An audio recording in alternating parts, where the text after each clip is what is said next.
You're listening to Thunder and Lightning on SuperTalk Mississippi, covering Mississippi State sports like nobody else. With Sports Talk Mississippi's Brian Hadad and Robbie Faulk of On3 Sports. Now get ready for Thunder and Lightning.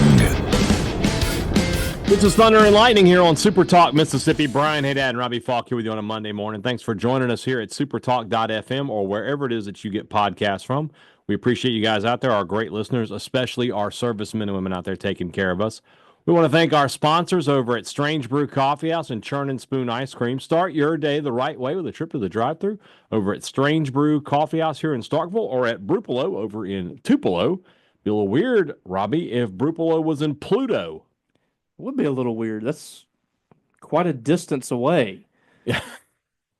Yes. I didn't say on Pluto. I said in Pluto. That's our solar system we're talking about. Yes. Are you a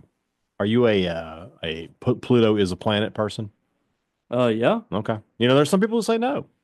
I mean, some astronomers say that's not really a planet. I always thought it was just part of the planet. Well, there's been some new research, you know. So, but I'm with you though. I believe that it is very much. We're constantly changing. We're changing things that don't need to be changed. What's the point of changing that? It's my truth. Exactly. My truth is that the moon is actually just like a big piece of cheese. I mean, what are we doing here? If the moon was made of spare ribs, would you eat it? I mean, what are we doing? I would. I'd ask for seconds. Wherever you are in our great state, you can enjoy Strange Brew Coffee each and every morning. It's only a click away at strangebrewcoffeehouse.com. This is my truth. There you go. And just make things up. As you wish, yes. The Mississippi Beef Council wants to remind you that beef, it is what's for dinner. Whatever you're cooking this weekend, beef, always better for the cookout. Nothing beats the sizzle of beef on the grill. Nothing is better than beef on a weeknight dinner. If you're looking for recipes, I know where you can find them at msbeef.org. Whatever you're doing for your family, if you're cooking for yourself, for you and your significant other, for a whole family, whatever it is, or you got a big group coming over for a cookout weekend, nothing better than beef. Beef, it's what's for dinner. Thanks to our friends at the Mississippi Beef Council. College Corner, collegecornerstore.com is the place to find the maroon and white merchandise that you are looking for. I know that you certainly are looking for it. You need to get new gear, you get it at College Corner. They've got everything you're looking for. The new logos, maroon, white, gray, black, whatever color you want to wear, they've got it at College Corner. 2 locations in the Jackson area, Ridgeland by Fleet Feet, Flowood by the Half Shell, or you can shop online at collegecornerstore.com. Restaurant Tyler is Starkville's flagship restaurant for lunch, dinner, or Sunday brunch. The best meal in town, always going to be at Restaurant Tyler. Robbie and I had a great lunch at Restaurant. Did we go Friday or Thursday? What day did we go get lunch? Thursday, I think. Thursday, yeah. It was good. It just made me happy. Made me happy to eat there. And it'll make you really happy too. Yeah. So if you're looking for a great meal in Starkville, I know where you can get one. It's at Restaurant Tyler. Priority One Bank, 16 locations here to serve you. Let PriorityOneBank.com be your guide to show you not only where they're located, but to show you how they're going to help you invest, manage your money, and prepare for the future. Now more than ever, when you have questions about your money, you need to be able to get answers in a timely fashion. You do that with a bank like Priority One. They provide the level of service that you're only going to get with Priority One Bank. Let Priority One make you their priority. Well, they won. They did. So this is where we are with Mississippi State baseball. I got to fix this camera here. It's going every which way but loose. All right. You and I talked about this on Friday. It's like, whatever happens, happens. But the end of the season will tell the tale. Mm-hmm. I thought Saturday and Sunday. By the way, I want to point this out. I want to let everybody know this is a statistic you may not be familiar with. Mississippi State baseball, 2025, undefeated when Brian Hadad is in the press box. It is. I have not lost a game from my seat. I think they have lost. They've lost 3 games. No, they've lost 2 games with me. But you and I both are. We have a pretty good run here. Oh yeah. So what I'm saying is, maybe Chris Lemonis, maybe Zach Selman, want to pull some strings and get me out of the show 20 minutes early or so. I don't like coming to the game after it starts. Yes. It's an OCD thing. I'll do it on Fridays. Friday I can live with it, but a Tuesday game, I'm just like, eh. So, you need me there, and obviously that needs to be the case. So, if you want to start finding, SuperTalk needs to start letting you off early. SuperTalk is not going to do anything that helps Mississippi State win games. What are you talking about? That's true. They might start keeping you. They're like, yeah, we need you to stay later. Hey, you know what? We're gonna have to have a Saturday and Sunday show. Saturday 2:00, Sunday at 1. Yeah. I think my personal thought is Mississippi State needs to start putting up the bills for some travel for me. I'll go to Tuscaloosa, but gotta figure that out. Who's gonna foot the bill? Well, Zach, we talked that out. We get a little revenue sharing my way. I'm gonna need it too. I think you do need to come with me. Yeah, because you and I are undefeated when we're both in there. Right. So, that's how I want to look. Let's look at it like that. Let's not look at it as I'm undefeated. Let's look at it as we're undefeated. Because I don't know how many times you've been up there and I haven't. I don't think this year I have. I don't think this happened. Maybe not. It's I don't know. It's Thunder and Lightning. Thunder and Lightning. Science.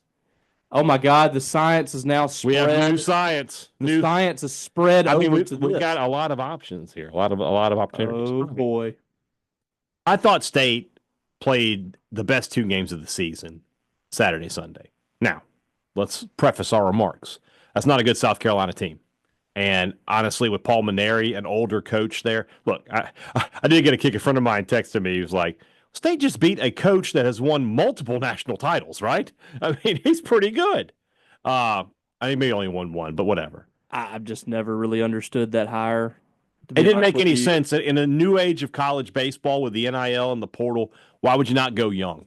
Why would you go Maneri? I remember saying when they made that hire, I'll give it 3 years. Right. And I mean, he may prove us wrong, but he wasn't doing it at LSU, and South Carolina has not done much of anything since 2012. Mm-hmm. After they had that run, they had 2 straight national championships, and then they were able to go to the College World Series, I think, for a 3rd straight year. They haven't been back. Mm-hmm. That's the 13 years. Yeah. And that since Ray Tanner stepped down, it's been a struggle for them, and I don't know if Paul Maneri is the guy, but he also is just doesn't have a lot of talent. The pitching staff. It's not a good team. He may upgrade the talent, but that's not a good. The team. One guy I was really impressed with is the last guy we saw, Matthew Becker. Yeah. The Friday night guys pitched really well, but their numbers have been awful this year, and everybody else that tried it out the next 2 days just were not very good, other than Becker. So the pitching staff's just not talented from what I can gather, and their 2 best hitters were not good this weekend. State did a really good job pitching. Whereas on the other side of that, State with 11 runs on Saturday, and in a game where State gets out to a good lead, and from there, South Carolina kind of gets back into it, and you're like, oh no, here they go, and then State just takes control of the game and puts it away, and then on Sunday. Easily, from a pitching perspective, the best game of the season with Carson Ligon, really, really good. Nearly a 1-hitter. They gave up a hit on the second to last at bat of the game. Just a really good pitching performance for those guys. And Ligon needed that after getting shelled the weekend before at LSU. We've talked about him a few times. He had a bad game against LSU, really bad game. But against Oklahoma, he pitched well enough, I thought. Against Texas, he pitched well enough. And then he has a great game today. And State desperately needs him to be there. It's the first time all season State lost the Friday game with Pico out there. Mm-hmm. And that's another thing. You lose that Friday game with Pico, and you're like, oh, gosh, not going to be good. And it ended up working. They lost the Texas game. Oh, that's right. I forgot. And they did lose with him on the mound at LSU, but that was a Saturday. I mean, it was a Friday game. Yep. You know what? Wrong all the way. Never mind that. Never mind. Forget it. Let me change what I said. That's the first time Pico didn't pitch great. Yeah. We'll put it that way. He really did not look sharp. Mm-hmm. And at the same time, I'm not blaming him for that loss. Right. He left when it was 3-3. Yeah. State scored 3 runs in the first inning. And that was it. Against a team that has given up at least 5 runs every SEC game this year, and they scored nothing else the rest of the way. It was not Pico Khan's fault. Right. So, this was not really on him, and LSU, I feel like they probably could have won his start. Texas, they could have won his start as well. So, I mean, he hasn't really been the reason Mississippi State has lost a game this year. But back to Ligon, I said after that Oklahoma series, if he gives you what he had given you against Texas and Oklahoma in those starts, that is a perfectly acceptable Sunday guy. Mm-hmm. Yes, Now, you said that a couple times. Yeah. you can't have multiple weekends where he does what he did against LSU. And in fairness to him, it should have been 3-0 going into the second inning. He got a ground ball. No, he got a line drive to Sawyer Reeves that should have been a double play to get him out of the inning. And instead, Sawyer Reeves kind of lofted it over Hunter Hines' head and kept the inning alive. They scored 5 more runs. So, yes, he was at fault because he didn't get that final out, but it should have been 3-0, and he could have been able to reset. Yeah. And we'll see what he could do. But you have to give that guy a lot of credit. I asked him after the game, how difficult is it to put a game like that behind you? Yeah. And he said it's pretty tough, but Yeah. he worked hard all week. Chris Mona said he'd really put a lot of work in this week to try to get back on track, and he did. And this was easily his best start at Mississippi State. Not even close. It's even better than the start against Queens, who he just overpowered with 9 strikeouts in 5 innings. Pitched a career high at Mississippi State, 6 innings, gave up 1 hit on the first pitch of the game. Now, you give up a hit on the first pitch of the game, and not a single batter got a hit after that through 6 innings. It was the best start you could have imagined from Carson Ligon after what he did last week. Good for that guy. I'm really happy for him to be able to come out and pitch a ball game like that. And Stone Simmons, too. I'm so happy for that guy who just wants to go out on a good note. He's been here now for 5 years. He's had these injuries. He's had these setbacks. It would be really cool to see him go out and help Mississippi State win ball games. That's what he did today. He faced 9 guys. He got 9 guys out. One of them was a hit, but you get him out on the bases. He was exceptional. Carson Ligon was exceptional, and all you needed was that one big inning to get the job done, and that's what they did. So it was just a really good weekend for Mississippi State. It was one they had to have. You would have loved to have gotten a sweep, but getting the weekend series makes you feel good again, and that's good for those guys. They deserve to feel good. They deserve to have some positive momentum here, because all they've had is people like us and people in the fan base telling us what they're not doing, and for good reason. They haven't done it. I mean, they've dug themselves in this hole, so they are not, they're not blameless here. I mean, they deserve some blame, but you are happy for them that they're able to have some success and enjoy that, and hopefully you can build on this. So what do we think about this team now going forward? What is anything changed in our opinions, or is it still, I would say this, their tournament hopes are faint, but there is the flicker of light there with them getting this series this weekend. But it becomes paramount that each weekend you've got to take a series, and now you've got to go to Alabama, who's coming off of a loss to Auburn, 2-series loss to Auburn. They're going to be a wounded animal, and that's a really good Alabama team. You got to find a way, though. I mean, maybe if you just get one, you could still be on the path, but I think you have to win this weekend. Okay. I don't think it has to be a sweep, but I think you have to win. Not for the numbers' sake, because I think you can lose a series the rest of the way, but you're going to have to sweep a series or two in there too to make it up. But it's just the fact that you need to build momentum here. You've got to have 2 straight good weekends to feel like you're moving in the right direction. I don't think my opinion's really changed on this team, because until they've gone out there and shown it consistently that they can take care of ball games and they can have clean games defensively and they can put together some really good at bats and some clutch hits and do it against good teams, then my opinion stays the same. So I expected Mississippi State to come in this weekend and win this series. This is not a good South Carolina team. They don't pitch it well and they don't hit it well. And they have a coach that is at the tail end of his career that hasn't coached for a couple of seasons and was, kind of a little washed up at LSU at the end there. And this was a series that you had to win. This was a series that you should have won, and they did it. Now they deserve a pat on the back. They deserve a congratulations. But this is what they were supposed to do. Yeah. Now next week you go to Alabama and beat a team that they're probably going to drop outside the top 10, but they're top 10 now. Yeah. And they have been pretty consistent all year long. They're a better program than they have been in years past. If you go to Tuscaloosa and you go win that series, then we can start talking about, okay, maybe State's climbing back in it a little bit here. But they need to go win that series. One thing we talked about this weekend up in the press box was kind of a moment of, woulda, coulda, shoulda, and that's with Gatlin Sanders at second base. It appears that had the decision just been made to make him the starting second baseman from day one, State would have a couple more wins because errors at that position have been very costly for them. He's also been a decent enough hitter for that position. He's playing really, really well. That's a guy who I think has a bright future. Yeah, no doubt about it. You talked to him a little bit after the game too. Yeah, this is it.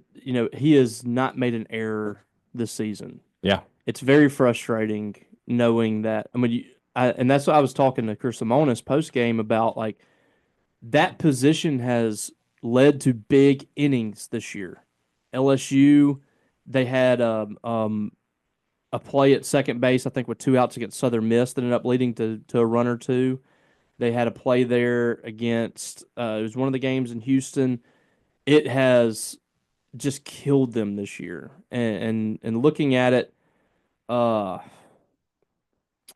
just looking at the stats here. Sawyer Reeves has 6 errors on the year. Garrick Fry has 5, and I think at least 4 of those probably at second base. At least, yeah. I mean, let's say 10 errors at second base between those two this year.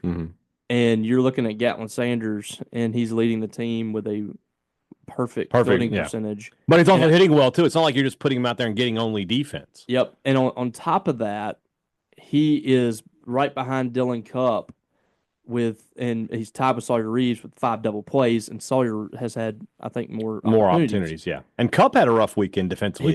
He did on Friday night. But it is frustrating that this is what you got when you see all the plays that Gatlin's made, and then on top of that, he's hit.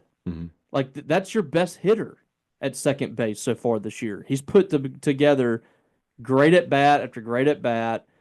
So that's your hitter. He's batting .362 now on the season with a .467 OBP, and he's only struck out 9 times on the year in almost 50 at bats. So he's walking almost as much as he's striking out. He's almost 50% of the time he's coming up and getting on base, and he doesn't make any errors. That you cannot make any more changes there at second. That's got to be done. And I'm almost there at catcher too. I'm almost there at catcher with Powell. With Powell, just let him go. He put together some really good at bats this weekend. You try to find a spot for Highfield, or is it he just lost his job? I mean, it's tough. I mean, he's batting .222 on the year. The pass balls are what get me. He's not getting on base. He's got a .364 OBP, which actually, man, Bryce Chance is .362. I didn't know that, but he's not. Chance doesn't walk a lot. He doesn't. He's usually a guy that's just going to put it in play. Yeah, let's say he doesn't strike out a lot either. He's got 12 walks in 115 at bats, so it's just not. It's not. He's not walking a whole lot. He's got 22 strikeouts. But Ross right now he's just not giving you enough, in my opinion, to say he has to be on the field and he has to be in the lineup. And you look at all the pass balls. He leads the league in pass balls. He's got 4 errors. It's just not enough to say, this guy's got to be catching. And Joe Powell's only batting .200, but I think he's the only guy that's thrown anybody out on the bases. He doesn't have a lot of miscues back there as far as pass balls and things of that nature. So I'm almost at the point where you just need to stick with him. I think you're at this stage of the year where you just need to kind of get a lineup, and especially on the defensive side. And that's what you're looking for right now is to solidify your defense because the offense, I feel like they're getting enough offense across the board. I think we've kind of moved past the getting the best hitters in there. I think now you got to get the best defense you can possibly get guys on the same page and just roll with it. Yeah. And we'll see if it sticks that way. We saw 2 straight starts from Joe Powell. He delivered a huge hit on Saturday. Yeah. To really kind of break that game open. Mm-hmm. And now he kind of looks like a guy that everybody's comfortable with, with him behind the plate. I mean, hate it for Ross, but it's just way too much. There's way too many mistakes. If you're Chris Lemonis, you got to win games. Yeah, and you got to play the guys that are helping you win. And defense has been their biggest struggle. Yeah. Ross has 9 pass balls on the year. So the other day, and 4 errors. The other day, they were playing LSU, and our friend Matt Moscona tweeted out that the state had made a change from Powell to Highfield. He's like, they bring in Highfield, a plus defensive catcher. And I just texted him. I was like, define plus. And he said he had spoken to a scout who had told him that he thought Highfield was a much better defensive catcher. And I'm like, well, I mean, I'm not going to try to argue with the scout, but I mean, I think the potential's there. I mean, I see a guy with 9 pass balls. I'll say this: he's probably the most athletic catcher. He's an incredible athlete, and it just hasn't translated yet. I think the ceiling is there. I mean, maybe he needs to come from behind the plate.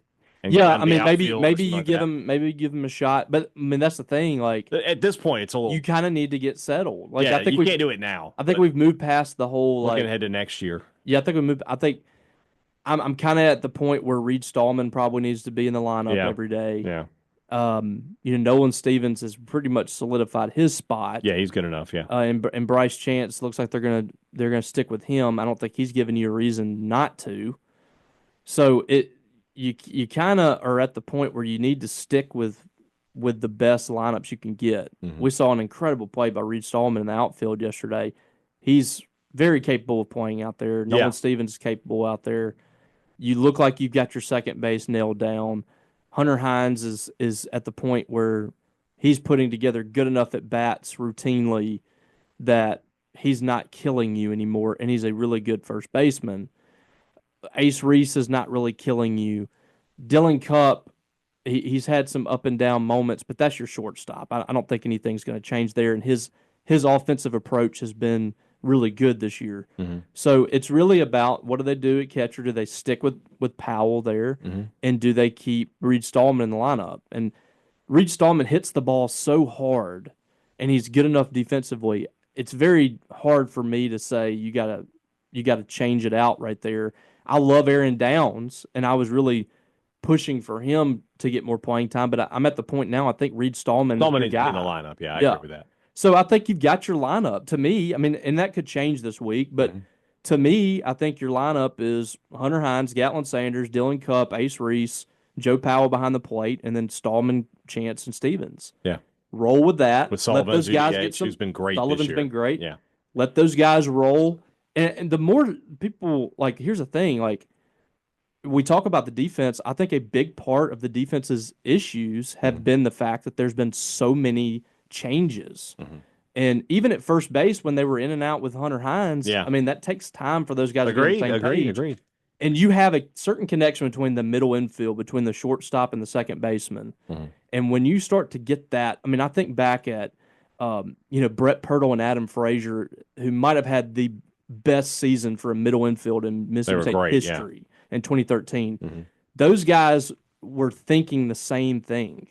They knew when the ball went one direction, they knew where to be. And I think that's kind of what you got to have is just the more reps you get with those players, the better the defense is. Mm-hmm. And I think that's going to come. I think the more these guys play together, the more in sync they're going to be. And that's kind of where you need to get right now. And I think Chris Lemonis alluded to that a little bit this weekend. Especially at second base, he straight up admitted that he feels like Gatlin Sanders has kind of won that job. So I think you're pretty much set in the infield. Let's see what happens at catcher and the other corner outfield spot. So it's an interesting next couple weeks for State because you mentioned let's play the positive game here, and so they can get this series from Alabama, right? And they'll beat UAB, what we assume, right? So they have a 3-1 week. Next week you play a SWAC team on Tuesday, then you have Florida coming in, and that's a 1-11 team in the SEC. They have been awful this year. Mm-hmm. That program has. I know they made the College World Series last year, but they were lucky to get in the NCAA tournament. Yep. And they just got hot at the right time. The week after that, you have the Governor's Cup. You know, you've had such success against Ole Miss over the past few years, and then you play at Auburn. Auburn is a good team. They're ranked. They took 2 out of 3 from Alabama this year, but they're not world beaters either. So if you can go into the 1st of May, I don't know. I don't think they can win all 3 of those series, right? But if they can get 2 of them and then not get swept in the other one, you got a chance. You're going to have a chance to finish out the season in postseason play. Now, I think they need to get, 10-8? 10-8 in the final 6 series? Yeah, that's right. Yeah. So that would be 18 more games. They'd be 13-17. 13-17 would get them in. They're an SEC team at 13-17. What's the RPI right now? They'll get in. Because they'll also be looking at the fact Mississippi State has won 12 of the last. Yeah, they would be hot at that point. Whatever, they'd be 12-8. State's 54th right now. I mean, it would be at that point they would probably move. They would be inside the top 50. Well, they would definitely be inside the top 50. They'd probably be in the top 30. They're getting in. They're getting in at 13 wins. All right, we'll see. And that's now we're going to get to, like I said, we're going to get to the elephant in the room. Is that what fans want? That would be State fans would not be happy with that, because that would be like almost a nightmare scenario for the people that want Chris Lemonis gone. Mm-hmm. They would despise that outcome because it would be State barely sneaking into the regionals, and Mississippi State saying, "Well, they did make back-to-back regionals." If that's what happens, that's a nightmare scenario for that side. But to play devil's advocate on it, you dug yourself in a 1-9 hole, and you come out of it, and you win 12 of the last 21 or whatever it is, which would be that would be acceptable normally. Yeah. But I don't know. I don't know. I don't know what's going to happen, man. I really don't. I'm gonna stick to the idea that if they don't host, which they're not going to, because it's not a step forward. Might be it. It's not a step forward. Yeah, I agree. That's the issue, and they're not hosting. They would have to probably if you're sitting there 9 losses, you're probably going to have to only lose like 2 more games to host. If they don't host, it would be like if they made it to a super regional, probably still safe. Yeah, but that's where if he advances past a regional, I think he's made a case. I think he's made a good case. Right. Because at the end of the day, it's all about results, and whether you host or not. I mean, if State's getting to a super regional, that's acceptable to me. But you've dug yourself in a hole here, and this is the things that we've talked about over the last few years. Is like you can't do this. It's like last year, like you can't lose to Central Arkansas. You can't lose these midweek games. And State has taken care of those midweek games this year, but they didn't take care of the first 3 series. Mm-hmm. And it's not losing the series against LSU and Texas that kills you. It's getting swept. Yeah, if they had gotten a game, in those, and they were sitting right now at 5 and 7. This is a totally different conversation. You're in great shape because we're talking about the team hosting at that point. Yeah, because I can tell you, like, well, they lost to a potential number 1 team in the country in Texas, mm-hmm. and an LSU team that I can make a case top 10 is a top 3 team. 2 top 3 teams, you lost to them in manageable games that you could have won, mm-hmm. And then you beat Oklahoma. If you win that series, that's a top 10. Oh, if you're now we're getting some. If you're 6-6 at this point, totally different. Totally different. Yeah, so is what it is. that's the position that they put themselves in, and it's almost 100% on them. Yeah. You know, those teams are good, but you gave those teams opportunities, and that's the problem. It's not, you know, it's not like this latter part of the season if they start to run up a win streak or whatever. It's the fact that they've dug themselves in a hole, and then at the end of the day, you're not hosting again. That's the problem that you're going to find with this fan base. They're just tired of mediocrity, and I hate to kind of get on a negative point after they had a good weekend, but I mean, you got to address kind of where they're at right now. Yeah, that's exactly what the next few weeks are going to be about for Mississippi State. So we'll see where that takes them. All right, let's move into the last part of the show. That's brought to you by our friends over at Two Brothers Smoked Meats and the Older Brother. I enjoyed a fine meal. Had a friend come in. It's what I talk about all the time. Had a friend come into town Thursday night, and they were like, where should we go eat? We should go eat at Two Brothers. And I've got breaking news about Two Brothers. It's something that I've asked them to do before, and you know, my complaints fell on deaf ears until now. Because now, when you go to Two Brothers and you go eat the smoked wings, which are the best smoked wings in the city of Starkville, they have a variety of sauces that we can toss those wings in. You can now get buffalo or lemon pepper or teriyaki or barbecue wings at Two Brothers. Been asking for that for a long time. So glad it's finally happened. Did you had some? Yeah. Were they good? They were great. Yeah, they were great. I'm looking forward to that. The lemon pepper or lemon pepper wet too. It's not a seasoning. It's a lemon pepper sauce. Really good. Yummy. Yeah. So I have to try that. I like going there more. I like the dry rub lemon pepper. So that I don't know how I'd feel about that. Oh, you're gonna like it. You're gonna like it. So go check it out. A new item for you to try at Two Brothers Smoked Meats in the heart of the Cotton District. Great products, great service. Every business wants to promise it to you. They deliver it to you at Advantage Business Systems, and they've been doing that for 50 years. 50, brother.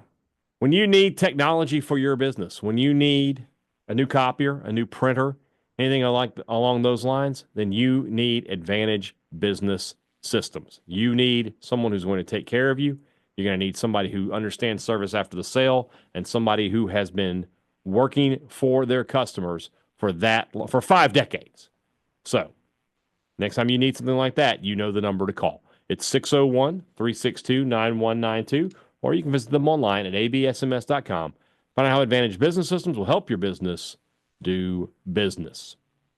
Next time you're in Starkville, you need to make a trip to Maroon & Crow. Maroon & Co. Maroon & Crow. Maroon & Crow. The Maroon Crows.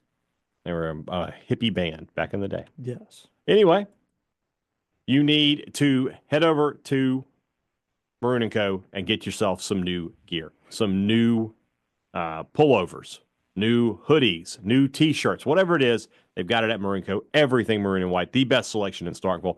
Use our promo code Thunder15 to save 15% off. 15% off regular price items. Some exclusions will apply. Next time you're in Starkville, you need to be at Maroon & Co. All right, let's talk some basketball portal. We got the news on, it was the same day. It was Thursday, I think, that Riley Kugel was leaving Mississippi State. He has since committed to Central Florida. Everything made it seem like this was a Mississippi State-led decision. That the state was just probably like, a mutual. If I had to guess, it was probably, hey, we would like to have you back, but you're probably not going to make what you were making last year in NIL. If I had to guess, this is the number. You know, if this isn't good enough for you, then you're free to explore your options or whatever. He said, you know, probably I'm good with that, and moved on, and UCF was the one to come calling. But I don't think that it's a situation where, you know, there's a whole lot of tears being shed, probably by either party, if I had to guess. No, I wouldn't think so. So we already knew that. We knew Michael Nwoko out. He's headed to LSU. RJ Melendez has signed a professional contract. Kanye Clary is at Oklahoma State. He loves states. He'll be at San Jose State next year. Whatever James Miller is, I guess. Yeah. Are you concerned at all of the lack of incoming traffic from the transfer portal to Mississippi State? I know there's a lot of talk that today, being the 7th, is the day this house settlement is supposed to be settled, and that's when things might start moving. But are you surprised that there's been no traffic in for Mississippi State? A little bit, but I mean, here's the thing. I think we saw this a little bit last year too with Mississippi State. They're just Chris Jans is very meticulous and very careful about the guys that he goes after. Mm-hmm. And he, I've heard of guys that he had kind of on the hook that he ready to commit in the last 3 years. Mm-hmm. In the last second, he's kind of like, I don't think I want to go with this guy, and he just moves on. So it's a very fluid thing when it comes to Chris Jans, and his thoughts on one guy one day might change the next. And also the point you made about the house settlement, I think that's definitely a factor for both the men and the women at Mississippi State, because there are some ridiculous numbers being thrown around for mid players. Yeah. For players that aren't even very good. And I'm talking like women's basketball players that are averaging 3 points a game wanting $300,000. And because they know that this is kind of the last chance, and I'm sure there will be some, under the table stuff, but when the revenue sharing stuff hits and teams have a percentage of money that they're allotted for rosters, it's going to change at least somewhat. It won't be as ridiculous, I don't think, but it'll still be kind of wild for some people. But right now we're kind of in no man's land, like no rules area, where people were just giving out cash just to get commitments from players. And I don't think that Mississippi State is in that business right now. They're not really throwing around that. They have the money, but they're not spending it recklessly, and they don't really have to right now because both teams are not having to go out there and get 8 to 10 players. So I think men's basketball probably needs 6, 4 to 6, I would say. Yeah. And then they don't need a whole lot. What do you need for the women, do you think? I mean, it was probably 3 or 4, but now you've lost Medina Okot, which was kind of a surprise. Yeah. Debrisha Poe I'd been hearing about for a few weeks, but I think that caught the staff by surprise a little bit from what I've heard through sources. They thought that she was going to stick around. I think it was kind of an NIL thing. And she's searching for options. Medina Okot was a complete surprise. They had no clue she was transferring. She had, kind of affirmed to the staff that she was good. I think that there was like an agent that kind of slid in there and got her in the portal, and now she's, kind of she's going. She has a chance probably to make a lot of money. Yeah, but that's a very disappointing thing, by the way, and it's the byproduct of. And I don't mean this as like I don't want to be sour grapes, but Mississippi State evaluated and found Medina Okot. She was found by Fred Castro, and he signed her at Eastern Michigan and tried to get her in. She could not get a visa. They go back after her when he comes to Mississippi State. He and Sam Purcell pursue her, evaluate her, get her signed. Then they work overtime to get her a visa. And she had not been granted a visa, for the last 2 years. She had to go through the process 3 or 4 times. They get her to America. They get her eligible. They give her a spotlight. And after 1 year, she's gone. Yeah. Like that's tough. That's tough, man. You did all the work for this girl. You gave her an opportunity in the States. You gave her a spotlight. You've given her an opportunity. And in just 1 year, in just a few hours, she decides, I'm just going to go somewhere else. That's tough. That's where the transfer portal has become. I absolutely hate it, but it's college sports now. Mississippi State's benefited on players like that other teams had kind of evaluated. I mean, Fluff Bothwell, State wasn't evaluating that kid in high school. Right. Or he would have been at Mississippi State or somewhere else. Right. He had a big year at South Alabama, and he goes. So it definitely goes both ways. You can't complain about it and then Mississippi State get it. I don't like that about what college athletics has become. You can't sit here and develop players anymore. And it's become difficult too for for you to sell like your place or to build those relationships. It's not really about that as much anymore. You're seeing Texas Tech come in here with a billionaire and go out there and buy all these players in football and basketball and softball and stuff. And it's like kind of like who's going to the highest bidder now. So we'll see what this house settlement brings. I'm very interested to see how that. Because I want to know if it's going to be quick, right? I want to know, like, okay, the house settlement stuff happens, and then by Wednesday or Thursday, state has 3 commitments in the boat. Yeah, I don't know how that's going to work, but and also like I think both of these coaches are just kind of like they're holding a lot of stuff close to the vest. They're not allowing a lot of information to get out. We're seeing. We keep seeing all these players that are hearing from Mississippi State that have Mississippi State in their top 5 or their top 2, and there just hasn't been a lot of information out there on our side.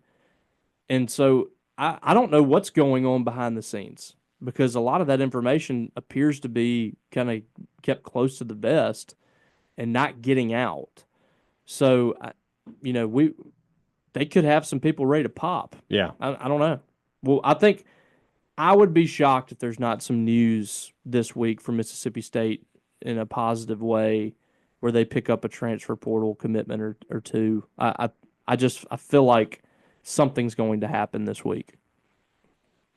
We shall see. We shall see very soon. All right. Tomorrow's show, a little more baseball, a little more basketball, probably some football too. State scrimmage this weekend. We'll see if we can dig up some info for you and talk about what if we've learned anything. Plus, as we get closer to the spring game, what are we going to be looking for from that? Guys, have a great Monday. Back with you on Tuesday. For Robbie Faulk, I'm Brian Hadad. Thanks for listening to Thunder and Lightning here on SuperTalk, Mississippi.